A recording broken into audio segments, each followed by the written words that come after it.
Trump did. Time now for news abuse. CNN's descent from news organization to political campaign is nearly complete. Last week, the channel published a story linking Trump ally Anthony Scaramucci to a Russia-controlled investment fund they said was being investigated by the Senate. And yet on Friday, CNN had to apologize to Scaramucci, which they did. They retracted the story completely and admitted it did not meet CNN's editorial standards. And that's saying something. Tonight, 3 reporters who worked on the piece resigned their jobs. At least one of them, a guy called Eric Lichtblau, who was at the New York Times, had worked on another CNN piece earlier this month about Trump. That piece also turned out to be false. You remember it maybe, when CNN told us that Jim Comey, the former FBI director, was going to come before the Senate and contradict the president's claim that he was not under investigation. And Comey had told him so. That's what CNN told us. It turned out to be untrue, and provably so. Lichtblau helped write that one, too. He may go back to the New York Times, where he came from in April. We'll see. It's been 7 months, though, since Trump won the presidential election. Since then, precisely no evidence has emerged to support the claim that Trump somehow colluded with the Russian government in order to win the race. But you'd never know that from watching that channel, which has become home for conspiracists on the Russia question worldwide. Last February, to name yet another example, CNN produced a story accusing Trump associates of repeated contacts with Russian intelligence. That report turned out to be almost identical to a report by the New York Times that Jim Comey called out specifically for being grossly inaccurate. We could go on and on and on. Overall, 93% of CNN's coverage of the Trump administration has been negative. 93%. Idi Amin would get more balanced coverage. Anybody would. Fidel Castro certainly has. CNN, in other words, is no longer just a news organization. It is a campaign with a political mission run, not surprisingly, by a man named Jeff Zucker, who once expressed interest in running for office himself. Like any campaign, it is great at some things, pushing a message, hurting its opponents, and not so good at others, like reporting the news. This is a change. How did it happen? Cheryl Atkinson hosts Full Measure with Cheryl Atkinson and is the author of a very fitting and really interesting new book called The Smear. It comes out tomorrow, and she joins us tonight. Cheryl, CNN, I think, was liberal, for a long time. But this is different from what we've seen before. And it's not just CNN, it's other news organizations. What changed? Well, I worked there a long time ago from, I think it was 1990 to 1993. But I think a lot of news organizations in the past 3 to 4 years have undergone a huge sea change, but especially in the past 18 months to 2 years of campaign 2016.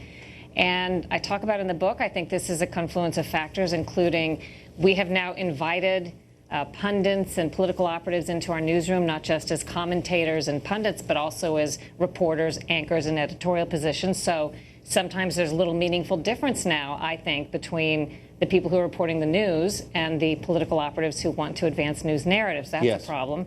I also think that the establishment, I'm talking Democrats, Republicans, and the media establishment, have exempted themselves from the normal journalism rules and rules of political behavior because they see Donald Trump as such a big threat. They would say a Hitler-esque threat that means they don't have to follow the normal rules of journalism in this case. I think it's more of a threat to the system of favors, money, and access that has been developed through what we've known as the political establishment. So it's not just a conventional left-right thing where they're liberal, Trump is conservative, they hate him. There's something different going on. Is it the populism of Trump that scares them? I think it's the fact that Washington survives, as well as I do, on a system that's gone on for decades of access and money where people have spent decades paying into certain politicians, Democrats and Republicans alike, to make sure certain political hearings don't happen, to make sure certain laws have provisions written in. All of a sudden, overnight, all of that access they've bought, all the hard work they've done as lobbyists and so on, is almost worthless if Trump's reality of Washington comes into play, and nobody seems to like that. So he's a threat to them personally, to their jobs, I think so. To their way of doing things. So I wonder what's the long-term cost? I mean, if you act like Trump is, a despot, and you continue doing that, and he turns out not to be a despot, flawed in some ways, but he's not Mussolini, what happens to your credibility after a while? Talking about the news media? Or the news media. The news media, I think, is suffering a credibility gap in general because it has decided to blur together like I've never seen before opinion and advocacy journalism with what I think people would like to think is more straight news journalism, reporting of just the facts. And I think that harm is going to take a long time to dial back, if they even want to dial it back, and I'm not sure we do. What happens when there's a crisis, and there will be one? If there's a war or something awful happens and the whole country turns on its TV sets to find out just the facts of it, and we begin to realize that nobody believes the news anymore, what happens then?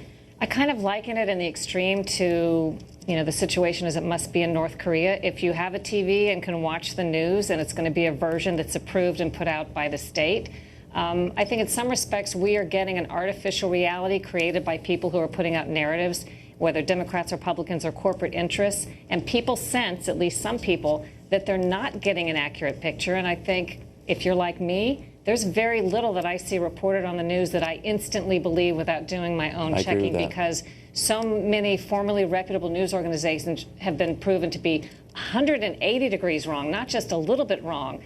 But like in the case where so many insisted President Trump was under investigation when he wasn't, so many that insisted it couldn't be true that Comey had told him 3 times he wasn't under investigation when that was the case.